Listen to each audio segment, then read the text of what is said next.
अब जैसे ही हम रोमियो अध्याय 15 में वापस आते हैं, पौलुस इन रोम में रहने वाले विश्वासियों को कुछ विशेष प्रशंसा देने जा रहे हैं। और ध्यान रखें कि पौलुस ने इनके बारे में सुना है, लेकिन वह अभी तक उनसे मिला नहीं है। पौलुस यूं कहें तो 4 अलग अलग भूमिकाएं निभाने जा रहे हैं। वह यहाँ 4 विशिष्ट भूमिकाएं प्रकट करेंगे जो वह इन विश्वासियों के जीवन में निभाने वाले हैं। पहली भूमिका जो वह निभाते हैं, या कहें कि पहली टोपी जो वह पहनते हैं, वह है उत्साहवर्धक की भूमिका। प्रेरित पौलुस यहां पद 14 की शुरुआत में लिखते हैं, मैं स्वयं तुम्हारे विषय में संतुष्ट हूं। अब संतुष्ट शब्द के लिए पौलुस जो शब्द इस्तेमाल करते हैं, उसका अनुवाद आश्वस्त भी किया जा सकता है। पौलुस उनके बारे में कुछ कारणों से आश्वस्त हैं, और वह हमें 3 कारण या उनके जीवन की 3 विशेषताएं बताने जा रहे हैं। सबसे पहले पौलुस यहां कहते हैं, तुम स्वयं भलाई से परिपूर्ण हो। वे ऐसे हैं जैसे कोई स्पंज पानी से भरा हुआ हो। स्पष्ट है कि अगर आप उस स्पंज को निचोड़ेंगे तो उसमें से पानी ही निकलेगा। तो पौलुस यहां कह रहे हैं, रोम में जीवन तुम्हें दबा रहा है, लेकिन देखो तुमसे क्या निकल रहा है, भलाई। अब ध्यान रखें कि भलाई आत्मा का एक फल है जो गलातियों 5 के 22वें पद में सूचीबद्ध है, जहां पौलुस भलाई के लिए वही ग्रीक शब्द का उपयोग करते हैं। और यह जानना उत्साहजनक है, क्योंकि भलाई कोई व्यक्तित्व की विशेषता नहीं है प्रियजनों। ये कोई ऐसी चीज नहीं है जिसे आप अपने प्रयास से उत्पन्न कर सकते हैं। आप भलाई को अपने नए साल के संकल्पों की सूची में नहीं डाल सकते। भलाई कोई ऐसी चीज नहीं है जिसे आप प्राप्त कर सकते हैं। यह परमेश्वर की आत्मा का परिणाम है जो आपको उस व्यक्ति में बदल रही है जैसा आप बनना चाहते हैं, एक भलाई से भरे अच्छे चरित्र वाले व्यक्ति में, जैसे स्वयं प्रभु, जिनके बारे में प्रेरितों के काम 10:28 में कहा गया है, वह भलाई करते हुए घूमते थे। अब अगले भाग में इस पद में पौलुस को पूरा विश्वास है कि रोम के विश्वासियों में समस्त ज्ञान भरा हुआ है। अब जब पौलुस यहां कहता है कि वे समस्त ज्ञान से भरे हुए हैं, तो उसका मतलब यह नहीं है कि वे कभी भी किसी धर्मशास्त्र की परीक्षा में कोई सवाल नहीं चूकते या उनके पास सीखने के लिए कुछ और नहीं बचा है। वह इस तथ्य की ओर इशारा कर रहा है कि उन्हें मसीह के साथ चलने के लिए आवश्यक सारा ज्ञान दिया गया है। तो पौलुस इन रोम के विश्वासियों की सीखने की लगन की सराहना कर रहा है, और फिर उनके उनके उस समर्पण की भी, जिससे वे बाइबल का जो ज्ञान सीखते हैं उसे अपने जीवन में लागू करते हैं। आप जानते हैं, आज बहुत से मसीही बाइबल की सच्चाइयों की खोज तो कर रहे हैं, लेकिन वे उन सच्चाइयों को अपने जीवन में दोहरा नहीं रहे हैं। प्रियजनों, बाइबल हमें इसलिए नहीं दी गई थी कि हम और अधिक बुद्धिमान बन जाएं, बल्कि इसलिए दी गई थी कि हम इसके लेखक पवित्र आत्मा के प्रति और अधिक समर्पित हो जाएं, जिसने समर्पित हृदयों के माध्यम से परमेश्वर के प्रेरित वचन को उत्पन्न किया।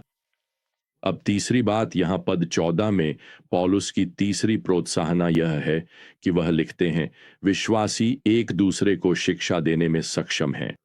शिक्षा देने के लिए मूल शब्द है नोथेथेओ। यही शब्द हमें नोथेटिक शब्द देता है। इसका अर्थ है सलाह देना। इसे बाइबल आधारित या नोथेटिक काउंसलिंग के लिए अपनाया गया है, जिसका अर्थ है एक दूसरे की मदद करना ताकि हम परमेश्वर के अनुसार जीवन जीने के मार्ग पर बने रहें। अब इसके साथ ही पौलुस एक और भूमिका अपना लेते हैं। अब वह प्रोफेसर की भूमिका निभाने जा रहे हैं। वह यहां पद 15 में कहते हैं, परंतु कुछ बातों में मैंने तुम्हें बहुत साहसपूर्वक स्मरण दिलाने के लिए लिखा है। तो पौलुस यहां उन्हें कुछ बातें याद दिलाने वाले हैं। अब पौलुस एक अच्छे विश्वविद्यालय या सेमिनरी के प्रोफेसर बन सकते थे, क्योंकि एक अच्छा प्रोफेसर नियमित रूप से याद दिलाता है, और ऐसा इसलिए है क्योंकि छात्र अक्सर जो उन्होंने सीखा है उसे भूल जाते हैं। प्रेरित पतरस ने भी 2 पतरस में प्रोफेसर की भूमिका निभाई थी, जब उन्होंने ये शब्द लिखे थे। उन्होंने लिखा, मैं सदा तुम्हें इन गुणों की याद दिलाने का इरादा रखता हूं, यद्यपि तुम इन्हें जानते हो और उस सत्य में स्थिर हो जो तुम्हारे पास है। यह 2 पतरस 1:12 है। अब मैं यह सब इसलिए कह रहा हूं ताकि आपको पुनरावलोकन दिए जाने से बुरा न लगे। यहां तक कि वे मसीही जो सत्य में अच्छी तरह से स्थापित हैं, उन्हें भी याद दिलाने की आवश्यकता होती है। मुझे तो निश्चित रूप से होती है, और हमें कभी भी पुनरावलोकन की प्रक्रिया से नाराज नहीं होना चाहिए। क्या आपने कभी इस बात पर ध्यान दिया है कि बाइबल स्वयं वह कई बार एक ही सत्य को बार बार दोहराती है? अब तीसरी बात, पौलुस यह भूमिका अपनाते हैं। वह प्रचारक की भूमिका निभाने जा रहे हैं। वह यहाँ पद 15 में कहते हैं, मुझे परमेश्वर द्वारा अनुग्रह दिया गया कि मैं मसीह यीशु का सेवक बनकर अन्य जातियों की सेवा करूं। दूसरे शब्दों में, पौलुस को यह विशेष जिम्मेदारी दी गई थी कि वे न केवल यहूदी जगत में बल्कि वास्तव में मुख्य रूप से अन्य जातियों के बीच प्रचार करें। इफिसियों 2:12 में वे उन लोगों का वर्णन करते हैं जिन्हें परमेश्वर ने उनकी सेवा के लिए बुलाया था, प्रतिज्ञा की वाचा से अपरिचित, निसहाय और संसार में परमेश्वर के बिना। तो पौलुस ने उनकी सेवा कैसे की? उनकी मुख्य विधि मसीह के सुसमाचार का प्रचार करना थी। वैसे पौलुस यह स्पष्ट करते हैं कि उनकी बुलाहट परमेश्वर के अनुग्रह का कार्य थी। उन्होंने कभी यह नहीं कहा कि उन्हें प्रचारक इसलिए नियुक्त किया गया क्योंकि आप जानते हैं उनकी सेवकाई की क्षमता या उनके बौद्धिक स्तर या उनके कानून के ज्ञान या यहाँ तक कि उनके बोलने और सिखाने के गुणों के कारण। यह सब परमेश्वर के अनुग्रह से था। पौलुस कभी इस बात को नहीं भूल पाए कि परमेश्वर के अनुग्रह ने उन्हें छुड़ाया और फिर सुसमाचार की सेवा के लिए नियुक्त किया। और मैं आपको बताना चाहता हूं प्रियजनों, हम आज की दुनिया में तब तक कोई बड़ा फर्क नहीं ला सकते जब तक हम अपनी योग्यताओं पर कम और परमेश्वर के अनुग्रह पर अधिक निर्भर नहीं करते। खैर, अब पौलुस यहां पद 16 में आगे लिखते हैं कि उन्हें सेवक का दायित्व निभाना था। उन्हें मसीह यीशु का सेवक बनकर अन्य जातियों के लिए परमेश्वर के सुसमाचार की याजकीय सेवा करनी थी, ताकि अन्य जातियों का अर्पण स्वीकार्य हो, पवित्र आत्मा के द्वारा पवित्र किया गया हो। अब पौलुस उसी तरह जैसे हम आज हैं, नए नियम के अनुग्रह के युग में जी रहे हैं। इसलिए पौलुस यहां किसी मेमने, कबूतर या अन्न भेंट चढ़ाने की बात नहीं कर रहे। वह परमेश्वर को अन्य जातियों में से विश्वासियों को अर्पित कर रहे हैं। पौलुस यहां यह उपमा दे रहे हैं कि वह परमेश्वर को अनुग्रह का यह चमत्कार अर्पित कर रहे हैं, अर्थात परमेश्वर के अनुग्रह से अन्य जातियों को विश्वास में लाना। अब फिर से पौलुस यहां पद 16 में स्वयं को सेवक कहते हैं, मसीह यीशु का सेवक जो अन्य जातियों के लिए है। यहां पौलुस ने जो यूनानी शब्द सेवक के लिए प्रयोग किया है वह है लैतुर्गोस, जिससे हमें अंग्रेजी शब्द लिटर्जी, पूजा विधि मिला है। यह शब्द मूल रूप से उस व्यक्ति के लिए प्रयुक्त होता था जो अपने खर्चे पर जनता की सेवा करता था, यानी बिना वेतन, बिना किसी पद के, बिना पेंशन के, बस समाज की सेवा के लिए कार्य करता था। समय के साथ यह शब्द उन सभी लोगों के लिए प्रयुक्त होने लगा जो दूसरों की सेवा के लिए स्वयं सेवक बनते थे, अक्सर अपने व्यक्तिगत हितों की बड़ी कुर्बानी देकर। और यही शब्द पौलुस ने अपने सेवक जीवन के लिए प्रयोग किया है। वह दूसरों की भलाई के लिए अपने जीवन का बलिदान देने को तैयार हैं।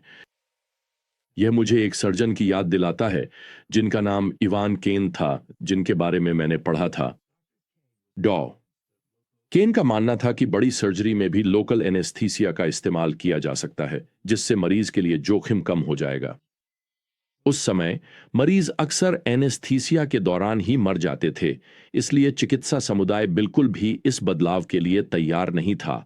और डॉ केन को भी कोई ऐसा मरीज नहीं मिल रहा था जो लोकल एनेस्थीसिया को पहली बार आजमाने के लिए पर्याप्त बहादुर हो। अपने 47 वर्षों के सर्जन के करियर में उन्होंने लगभग 4000 अपेंडेक्टमी सामान्य एनेस्थीसिया के तहत की थीं, लेकिन आखिरकार उन्हें एक ऐसा मरीज मिला जिसे अपेंडेक्टमी की जरूरत थी और वह खुद ही इसे केवल लोकल एनेस्थीसिया में करवाने के लिए तैयार हो गया।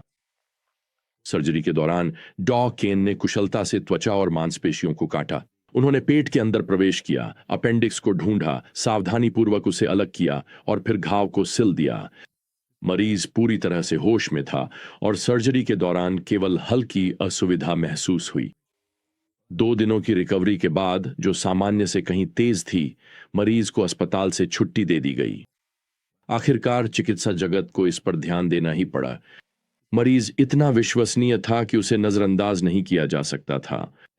देखिए, डॉ इवान केन ने खुद पर ही ऑपरेशन किया था। वह अकेले ऐसे मरीज थे जो जोखिम उठाने और बलिदान देने को तैयार थे। खैर, 1921 में हुई उस सर्जरी के बाद से उनकी तकनीक ने सर्जरी के क्षेत्र की तस्वीर ही बदल दी है और आज तक अनगिनत लोगों की जान बचाई है।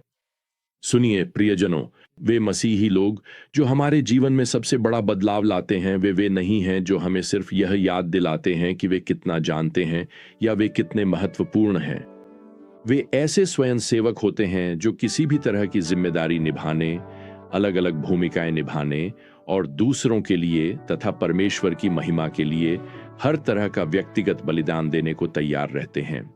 तो आइए आज हम भी ऐसे ही मसीही बने। जब तक हम फिर से यात्रा पर न निकलें, प्रियजनों, प्रभु यीशु मसीह का अनुग्रह, परमेश्वर का प्रेम और पवित्र आत्मा की संगति आप सभी के साथ बनी रहे। आमीन।